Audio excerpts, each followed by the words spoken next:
TOA community, Fit Body Forever, and Fit Body Bootcamp communities. What's up, everybody? I'm Robert Linkul of TrainingTheOlderAdult.com. Welcome back. We are going to dive into a comment or a video put up by one of my absolute favorite human beings, one of my favorite researchers, and I don't know, what do you call social media influencers in the world of health and fitness right now? Dr. Peter Attia is up to 1.1 million followers on Instagram. I think I started following him when he was at like 255,000, something like that. So we've seen him just blow up over the years here. Some of the best work that he has put together. His book is fantastic. It's Outlive is absolutely fantastic. It's a big book. It's 600 plus pages, but it's got amazing content to it. It will be one of those fitness Bible type books. I think it'll be one similar to the Encyclopedia for Bodybuilding, Arnold Schwarzenegger, how that was in the 70s, 80s, 90s, even still to today. That book is still probably the most, if not one of the most popular health and fitness books out there. I think Dr. Attia's book will be that as well. There are specific chapters in there that he goes so deep into, just giving us such great information. But the ones, of course, that I like to really drive home on are these ones that address sarcopenia and how it affects the aging body and the female body, as these are common misconceptions that our society continues to think you're going to get too bulky, or you're going to get hurt, or you're too old to participate, and you shouldn't be doing that anyhow because it's a health risk. So let's dive into what Dr. Attia has to say here and see if we can't learn a few things. Here we go.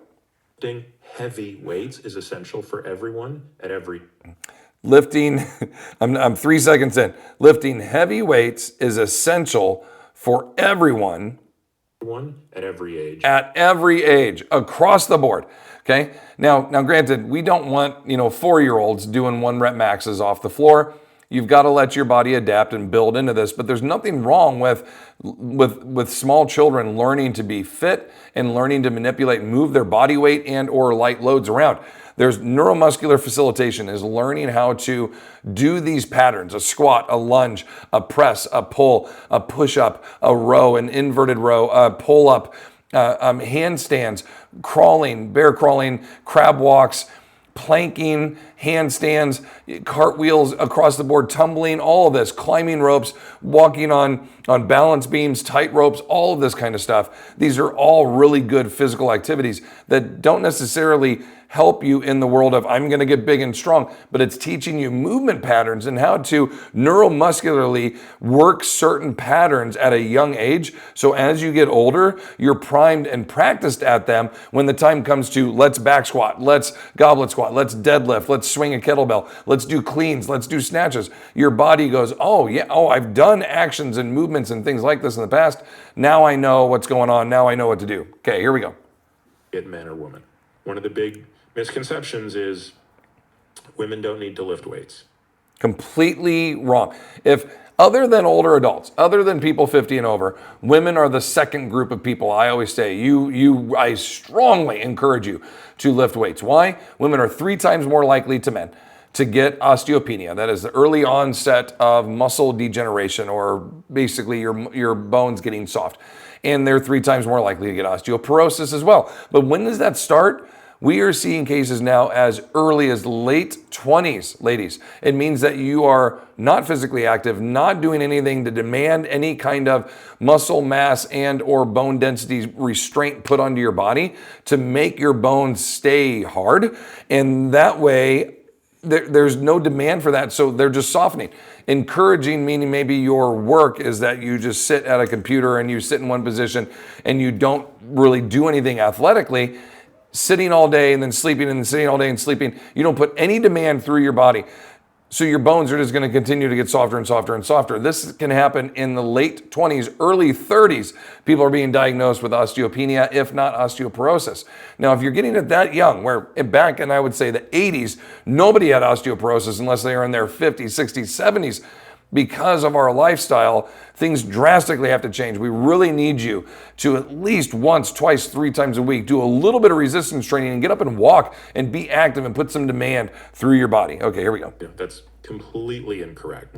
One of the misconceptions is, as you get older, you shouldn't be lifting weights. I mean, this is a complete misconception. So 2 misconceptions. Women shouldn't lift and older adults should not lift. I could not agree more. These are huge misconceptions that even doctors are telling people, don't do deadlifts, it's gonna hurt your back. Picking up your shoes is a deadlift, okay? Picking up your groceries and carrying them in is a deadlift to a farmer carry. Why do we not see, and why do people in white coats find this empowering statements to say you shouldn't lift weights? If you ever tell someone to stop lifting weights, you're doing them a disservice. Anyone on earth, anyone, there's extremely rare exceptions with some very rare diseases where if you have it and you do resistance training, it's an autoimmune disease that will make it worse. We're talking about 1% and 1% and 1% and 1% of people that have that. Everybody else, if your doctor tells you you should stop lifting weights, I cannot tell you enough how they are doing you a disservice.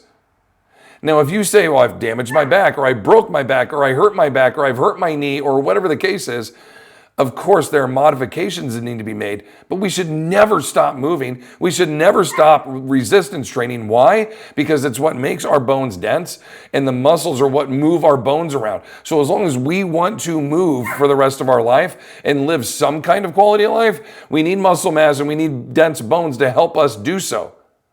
So don't let people wearing white jackets who don't know what they're talking about when it comes to this tell you and dictate how you are going to live. Now, I'm a guy, just a strength coach and a personal trainer right here, telling you I'm trying to bring forward to you information so you're aware of what's happening. So when your doctor says you hurt your back, you should really stop lifting weights. Don't accept that as an answer. Absolutely not. That person's doing you a disservice. Strength training is imperative for people as they age. People probably have heard of different types of muscle fibers, fast twitch muscle fibers and slow twitch muscle fibers. The explosive power comes in the type 2 muscle fiber. Well, that is the hallmark of aging, is the atrophy of that type 2 muscle fiber. Sarcopenia, if it's a monster and it wants to eat it wants to eat its victims, type 2 muscle fibers are the first thing it's going for. It wants those type 2 muscle fibers, it wants them bad. So it pursues those, and it gets you to the point where you are not dynamic. You cannot move quickly, explosively. You cannot react really fast. Now, you still have muscle fibers that are slower, slow twitch muscle fibers, that are holding your body upright, and they're holding you as you slowly shuffle along. But you shouldn't accept just because you're aging that that's how you have to end up. There are plenty of examples of people out there who are 60, 70, 80 years old that look amazing, look way younger than their actual age, and move way younger than their actual age because they continue to practice moving like an athlete even though they're not an athlete. Meaning they're not doing sport as a profession. They're just doing it because they want to stay and keep the ability to be active and dynamic and explosive and go and do all the things they want to do. All of this starts with you must have muscle mass. And to do that, you need to lift some weights.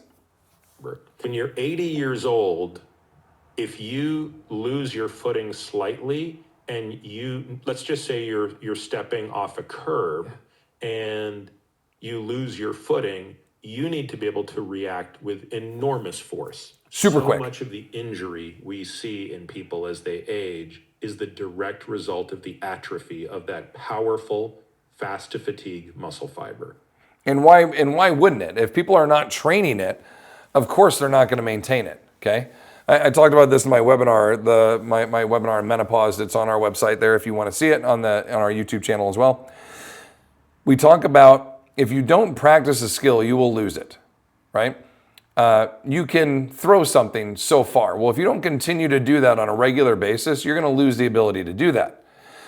You can lift something that's so heavy. If you don't continue to practice doing that, when you're a kid, when you're a little baby and you can squat all the way down and touch your butt to your ankles and stand up, there are people at 10 years old that can do that, right? Of course. There are people at 15 that can do that. All the way through puberty, they can still do it. Absolutely. There are people in their 20s that can do that. 25s, yep. 30s, yep. Okay, Simone Biles just won Olympic gold again in the Olympics. She's 28, everybody. 28, and she's the best gymnast on earth. So you look at that and you're like, wait, aren't gymnasts supposed to be like little Gumby bodies? And no, she's almost 30. Well, she's got to be getting, over her prime, and her body's all stiff and she can't squat it. Have you seen her? She's the most dynamic athlete out there. She's amazing and super flexible because she's continued to practice the skill. I could squat and do the splits and squat below parallel and do all this all the way through my martial arts career until I stopped and went into throwing, where we didn't do the splits every day. And guess what? I lost the ability to do the splits every day. Okay, now I'm not saying that you'll, deadlift 400 pounds and keep that your entire life. I'm saying that if you continue to practice deadlifts, you're always going to be able to perform at a high level for whatever age bracket you're at. And that's what I want for everybody. I want all of you to perform in the top 10% of your age bracket. And so for my 82-year-old client, Joyce, and my 80-year-old client, Elaine, deadlifting 35-pound sandbags, that's top 10%. There's not a whole lot of other 80 and 82-year-olds out there deadlifting 35 pounds, 45 pounds. Elaine, 50 pounds off of the floor. That's what I want for all of you, is to be able to maintain that ability. You know what Elaine doesn't have trouble doing?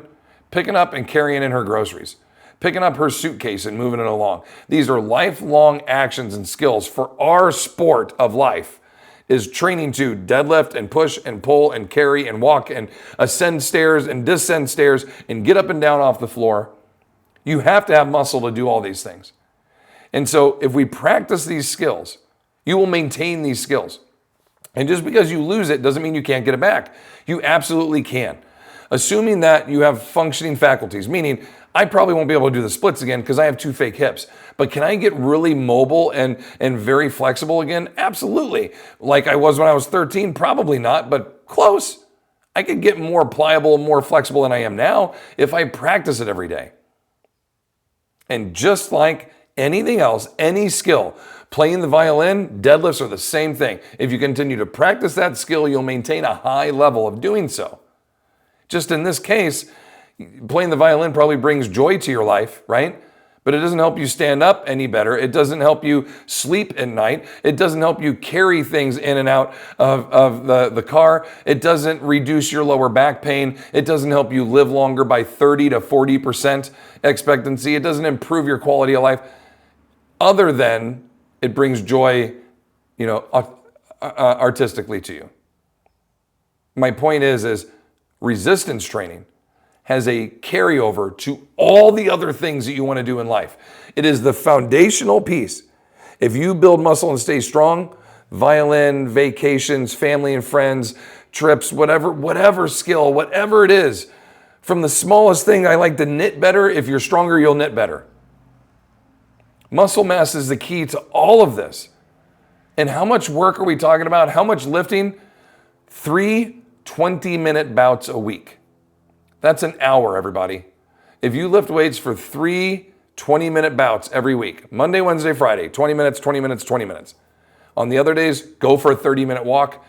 Drastic life changes will occur to you. Drastic life changes will occur for you. I promise. Don't change anything else in your life. Just do those things. Lift weights for 20 minutes, 3 days a week. Go for walks 30 minutes on the other 3. Take Sundays off. Drastic life changes will occur for you. Now, if you train it, you can maintain it. A well-trained 80-year-old can still have the fast twitch muscle fibers of a 60-year-old. There we go. There we go. Nobody says it better than the doc. He is the man, and I get going on rants. What a pleasure. I hope to meet Peter Attia someday. I would love to do a sit down and chat with him and just be able to talk sarcopenia and just get a ton of talking points that I could sit here and be like, remember that one time when I met Dr. Attia and we talked about blah, blah, blah? If I could sit down with this guy for a half hour and just pick his brain, I would love like 5 hours. I'd love to do a long-term sit down like a Rogan podcast. I'd love to do something like that where I could just sit there and pick and just get all this great information because, man, he knows his stuff. And he's a medical doctor. He's a white coat wearing, even though he doesn't wear one. He is a real life medical doctor who's out there spreading the word that sarcopenia and the battle against sarcopenia is priority number one. You got to build muscle mass. Dr. Gabrielle Lyon, Dr. Lane Norton, Dr. Andy Galpin, we have Dr. Sims, we have all of these doctors out there that are now getting on board with this, and they're pushing the agenda that muscle mass is key. And it doesn't matter who you are, at what age, that at any point in your given life, if you start to resistance train, it's going to improve your quality of life and it's going to improve your life expectancy. You will live longer if you have more muscle mass. My rant is done. I hope you enjoyed today. I love and appreciate all of you. Hope you have a great day. Continue to fight your good fight against sarcopenia, and we will see you next time. Take care.